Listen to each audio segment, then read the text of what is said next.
네, 오세훈 서울시장이 결국 고개를 숙였습니다.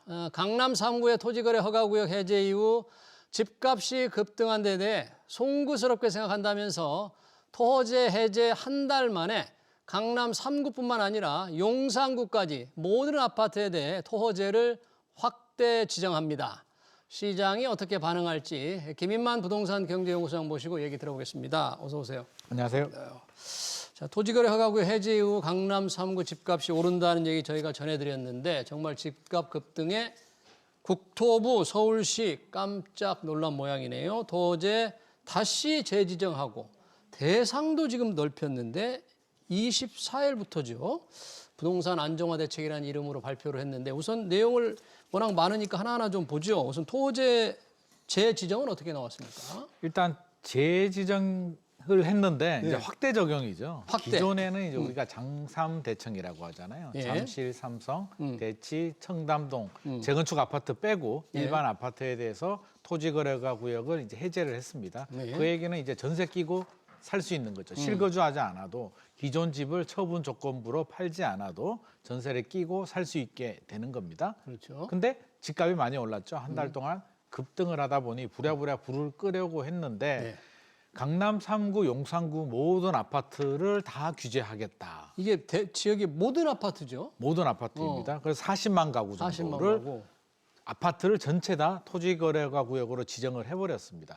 물론 3월 24일부터 6개월간 6개월. 한시적으로 지정을 하는데요. 예. 상황을 모니터링해서 이게 6개월에 그치지 않고 더 연장할 수도 있다라는 발언까지 했습니다. 예. 그렇게 되면 강남 3구, 용산구의 아파트를 사려면 예. 이제 무조건 실제 내가 입주를 하는 분들만 2년간 반드시 살아야 되고 반드시 해야 되고 기존에 집이 있는 분들은 처분 조건부 집을 다 팔아야 됩니다. 팔아야 되고. 그래서 굉장히 좀 무거운 규제를 나머지 지역들은 좀 황당할 수도 있죠. 강남 3구가 잠상대청이 많이 올랐는데 여기까지 지정하다 보니 한마디로 반포도 지정이 됐습니다. 그동안 반포는 지정이 되지 않아서 나홀로 청정, 독야 올라갔는데 반포까지 지정이 되면서 모든 지역을 다 지정해버리겠다라는 이게 거고요. 또 살려면 구청장의 허가를 또 받아야 되는 거죠. 허가를 받는 조건이 실제 입주를 해야 되고요. 실제 자금 입주. 증빙을 다 내야 되고 전해야 되고. 또 기존 주택을 다 처분을 해야 되는. 그러니까 뭐 예를 들면 재건축이 어느 정도 가능할 거란 예정이 돼 있다거나 뭐 그런 이슈가 없어도 네. 아무런 변화가 없는 아파트도 다 그런 대상이 무조건요. 그래서 전세 끼고 세입자가 살고 있는 집주인은 한마디로 팔 수가 없는 상황입니다. 세입자를 강제로 쫓아낼 수는 없는 거니까요. 그러니까요. 그래서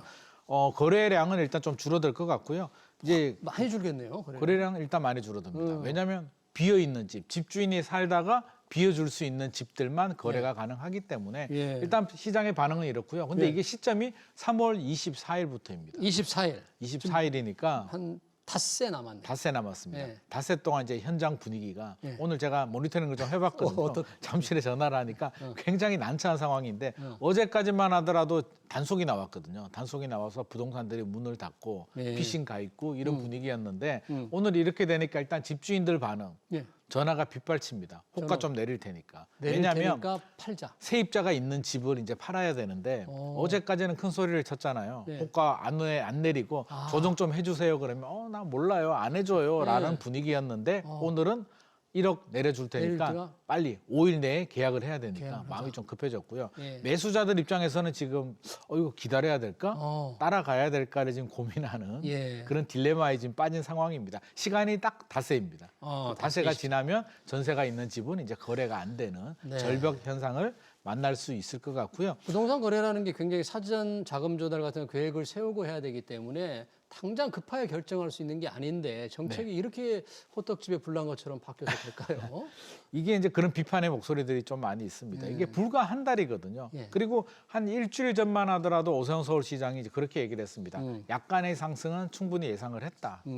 과도한 상승이 되면은 규제를 하겠다. 모니터링 3개월에서 6개월 정도 모니터링을 하겠다라고 발언을 했는데 한 일주일 열흘 만에 갑자기 강남 3구, 용산구 전체를 묶어버리니까 시장은 일단 대혼란에 빠진 상황이고요. 나머지 규제들은 귀에 들어오지도 않습니다. 나머지 규제들. 나머지 규제들도 뭐 상당히 많이 발표가 좀 되긴 했거든요. 네. 그래서 일단 뭐 허그, 전세자금 대출, 어. 보증 비율 좀 내리겠다. 보증비율 낮추는 거. 이것도 전세 구하는 사람들은 꽤 영향이 클 텐데 영향이 이거를 있죠. 앞서서 지금 시행하는 거죠. 그렇습니다. 그리고 뭐 금융, 가계 대출도 관리하겠다. 관리하겠다. 그래서 대출 한마디로 대출 조이겠다. 대출 못 받게 하겠다라는 거고요. 시중 은행에 이제 작년에 한번 재미를 봤잖아요. 9월 이후에 이제 시장의 은행들 장들 불러서 관리 좀 해라고 해서 대출 규제에서 재미를 봤기 때문에 이번에도 이제 그렇게 하겠다라는 내용이 좀 들어가 있습니다. 정책 대출 같은 경우에 정책 대출도 모니터링 하겠다. 그래서 뭐 대출 금리 추가로 인상할 수 있다 이런 얘기도 지금 그렇습니다. 있고요. 대출 금리 추가로 인상할 수 있다라는 내용들도 있고요. 예. 여러 가지 내용들이 좀 많이 포함이 됐는데 사실 뭐 토지거래가 구역 추가 지정이 워낙 강력했기 때문에 나머지 대책들이 지금 귀에 잘 들어오지도 않고 예. 또 뭐 단속하겠다 뭐 그런 내용들이 많이 있는데 이게 단속해서 될 문제는 아닌 것 근데 같고요. 토허제를 요번에 4개 구에 40만 호 전체로 했는데 왜 6개월 지정했을까요? 보통 1년 정도 하죠. 1년씩 해서 최장 연장 5년까지 하는데 가는데 이번에 일단 6개월만 이번에는 6개월이고 단서를 달았습니다. 더 연장하겠다. 더 연장할 집값이 수 있다. 올라가면 일단 6개월만 한시적으로 모니터링 하겠다는 건데 아무래도 비판의 목소리가 좀 신경이 쓰였던 것 같습니다. 6개월이니까 한마디로 집 사지 말고 좀 기다려줘 라는 메시지를 던졌고요. 추가적으로 한 번 더 경고를 줬습니다. 뭡니까? 더 올라가면 규제 지역으로 지정해 버리겠다. 아, 그건 또 무슨 내용입니까? 이 정부 발표 보니까 네. 규제지구 투기 과열지구 추가 지정, 조정 대상 지역을 적극 검토한다. 그렇죠. 이거. 이게 강남 3구, 네. 용산구가 지금 규제 조정대 투기 과열지구로 지금 지정되어 있잖아요. 조정 지정돼 대상 지역, 있는데. 투기 과열지구, 투기 지역으로 지정되어 있는데 토지 거래가까지 지정이 되죠. 예. 그러면 여러 가지 규제들이 있고 실제 거주하지 않으면 못 사니까 어디로 가겠습니까? 수요자들이. 마포, 다른데 마포, 성동구, 성동, 강동구, 어. 동작구 이런 쪽 한강 벨트로 이제 번질 수가 있죠. 이 풍선 효과를 차단하기 위해서 최근에도 이쪽 지역들이 이제 거래가 늘어나고 신고가가 나오고 있는 상황입니다. 그러니까 니들도 집값이 더 올라가게 되면 토지 거래 허가뿐만 아니라 조정 대상 지역, 투기 과열 지구 내가 다 지정해 버릴 거야. 추가 지정한다. 경거망동하지 마라는 예. 지금 경고를 강력한 경고를 지금 날린 상황이기 때문에 일단 시장의 반응이 중요한데 예. 그럼에도 불구하고 풍선 효과가 생겨서 가격이 계속 올라갈 것인가 아니면 잠시 숨고르기가 들어갈 것인가 어느 쪽일까요? 여기 일주일이 굉장히 중요한 포인트가 될 일주일. 것 같고요.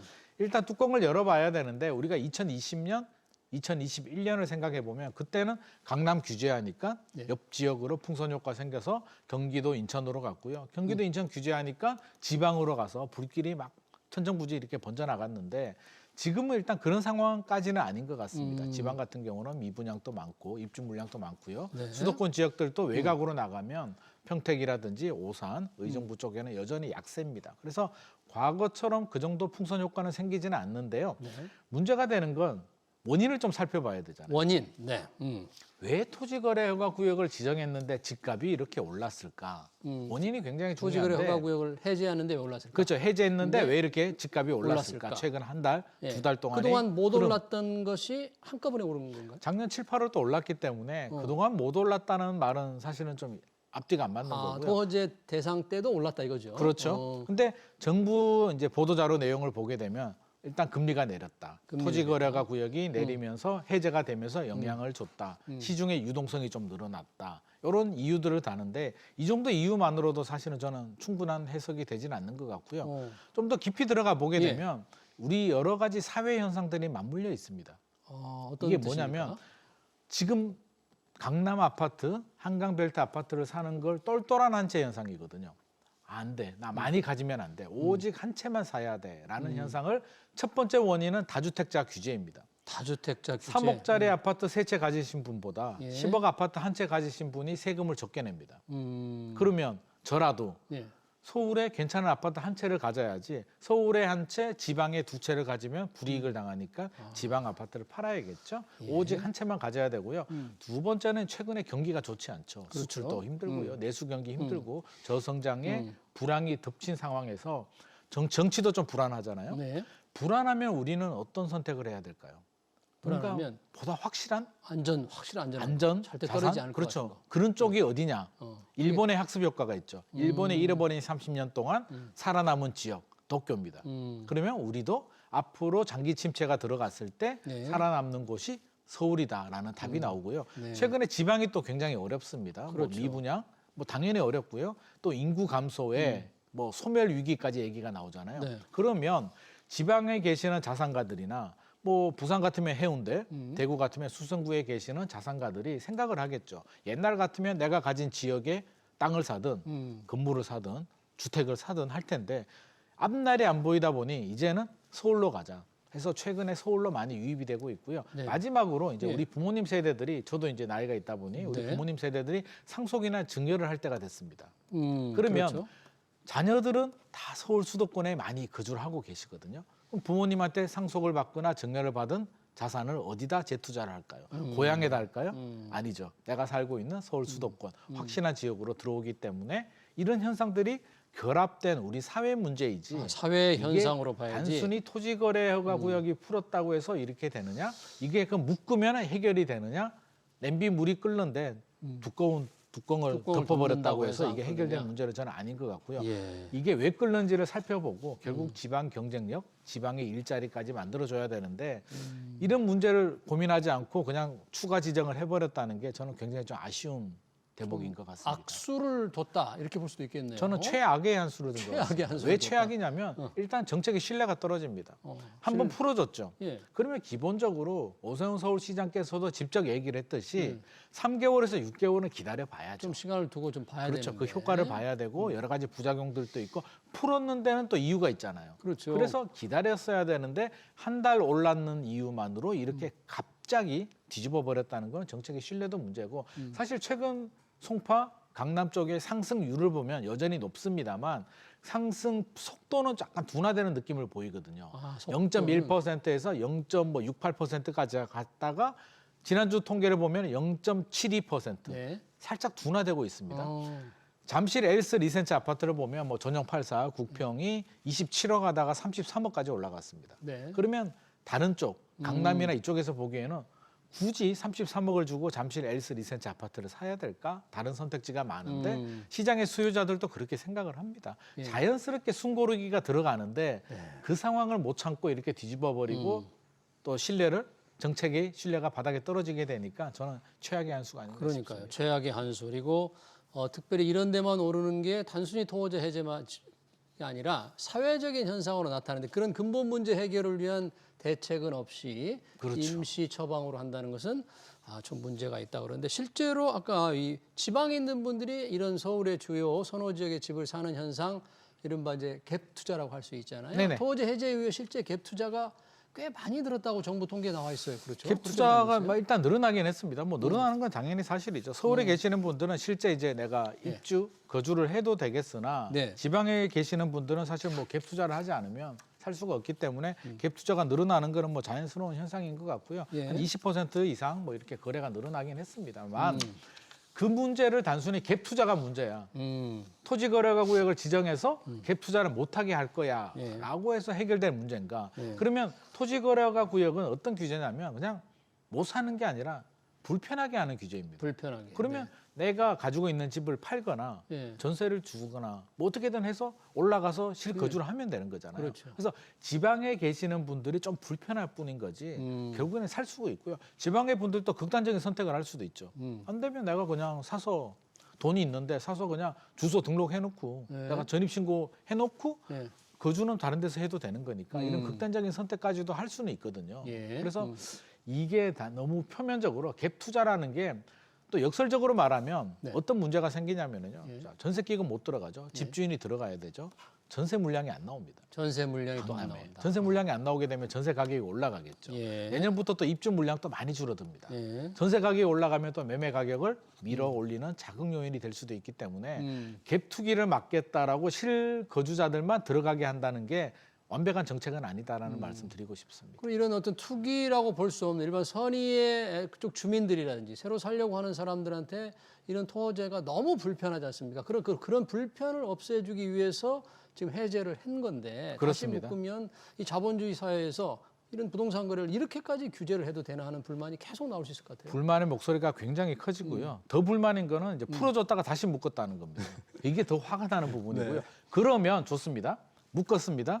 그럼 집값이 안정이 되면은 효과라도 있는 거잖아요. 과연 안정이 될까요? 안정이 될까? 우리가 압여 목성이라고 하잖아요. 예. 압구정, 여의도, 목동, 성수 여전히 토지거래가 구역으로 지정되어 있습니다. 네. 근데 최근에 보면 한번 현장에 한번 나가 보십시오. 어떻습니까? 여의도나 목동에 가면 일단 매물이 없습니다. 신고가가 계속 나오고 있습니다. 토지거래가 지정이 돼도 예. 살 사람은 미래 가치가 있다, 확실한 지역이라는 확신이 있으면 어떻게든 산단 말입니다.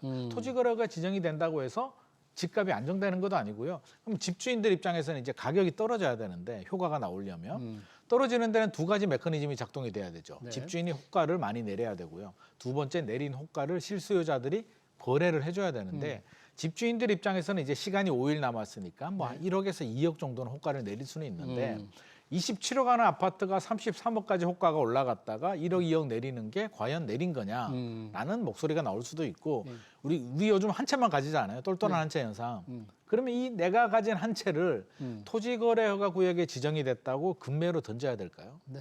그럴 수요는 많지 않습니다. 실제 급매로 몇 억씩 내리게 되면 또 수요자들이 안 삽니다. 왜 이렇게 내리지?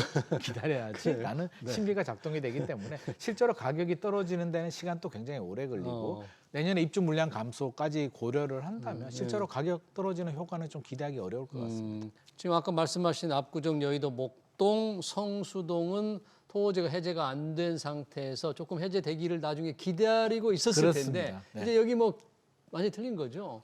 안 되겠죠. 지금 분위기에서 안 되는데 그러니까요. 아마 기대도 안 했을 겁니다. 왜냐하면 아니 해제 안 돼도 우리 네. 집값 신고가가 나오기 때문에 자신 있는 사람 들어오라는 거거든요. 네. 압구정 아파트를 왜 전세 끼고 사느냐. 그리고요 갭 투자라고 한다면 우리가 매매 가격에 전세 가격 차이만큼 투자를 하는 건데 지금 토지거래구에 지정된 강남 3구, 용산구 아파트를 갭 투자로 한다는 것 자체가 전세를 끼고 해도 한 20억, 30억을 현금을 투자해야 되는데 대출을 안 받고 투자하는 거거든요. 그래서 일반적인 갭 투자와 다르다는 점도 말씀드리고 싶습니다. 오늘 마지막으로 공급 대책 관련해서도 얘기를 했어요. 정부가 2년간 11만 호 이상 공급 목표로 추진하고 있죠. 신축 매입 약정 조속히 하겠다. 또 LH가 지방에 그 준공후 미분양 3,000호 네. 매입도 이제 금요일 공고를 하고 필요하면 추가 매입하겠다. 어떤 의미로 좀 받아들여야 될까? 이런 거는? 원인이 이제 수요와 공급이니까 결국 공급을 좀 늘리겠다는 건데 사실 이런 내용들도 계속 나왔던 내용들이거든요. LH가 지방 미분양 3,000원 매입하겠다. 이번에도 신축 매입 임대 하겠다. 또 그 공공택지 같은 경우에 요즘 경기가 안 좋으니까 지방 건설사들이 안 지으려고 하거든요. 네. 그러니까 짓게 되면은 국가에서 책임지고 얼마 매입을 해주겠다. 뭐 이런 내용들이 들어가 있는데 사실 뭐 이 정도 내용 가지고 시장의 어떤 심리적인 안정 찾기는 현실적으로 어려울 것 같고요. 내년 되면 서울 입주 물량이 4분의 1 토막 나는데 이 문제를 근본적으로 해결할 수는 없습니다. 그래서 지금부터라도 근본적인 원인이 뭔지를 살펴보고 중장기 대책과 단기 대책. 단기 대책이라고 한다면 얼마 전에 여당 대표께서 말씀하신 지방에 사게 되면 뭐 주택 수를 빼주겠다. 네, 다주택자 중과 폐지. 중과 폐지가 나왔는데 방향성은 맞다고 봅니다. 하지만 중과 폐지 정도를 가지고 서울로 들어오는 자금을 지방으로 유턴하기는 어려울 것 같고요. 5년간 양도세 면제라든지 보다 공격적인 대책으로 서울로 향하는 자금을 지방으로 물기를 돌릴 필요가 있을 것 같습니다. 네, 잘 들었습니다. 정부가 오늘 발표한 토지거래 허가구역 재지정 방안을 골자로 한 주택시장 안정화 방안 얘기 잘 들었습니다. 지금까지 김인만 부동산 경제연구소 김인만 소장이었습니다. 소장님 고맙습니다.